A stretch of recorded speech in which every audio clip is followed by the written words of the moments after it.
Global return F50க்கு நம்ம eligible ஆகணும் அப்படின்னா நம்ம என்ன பேக்கேஜில் அந்த பிஸ்னஸ்குள்ளே வந்திருக்கோமோ அதுக்கு அப்படியே டபுளாக வந்து பார்த்திங்கன்னா நம்ம அண்டரில் பிஸ்னஸ் நடந்திருக்கணும்.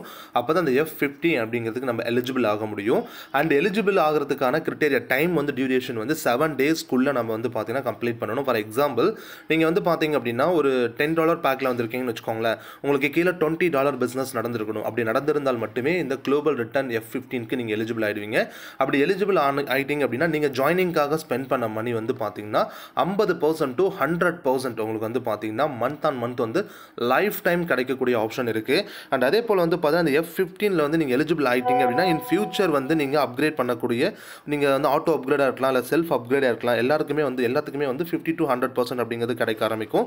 அந்த பெனிஃபிட் உங்களுக்கு கிடைக்கணும் அப்படின்னா ஸோ உங்களோட அண்டரில் அந்த 2x பிஸ்னஸ் அப்படிங்கிறத நீங்கள் மெயின்டைன் பண்ணிக்கிட்டே இருக்கணும். அப்போ தான் அந்த இன்கம் அப்படிங்கிறது உங்களுக்கு மந்த்லி ஃபிக்ஸ்டாக கிடச்சிக்கிட்டே இருக்கும் லைஃப் டைம்.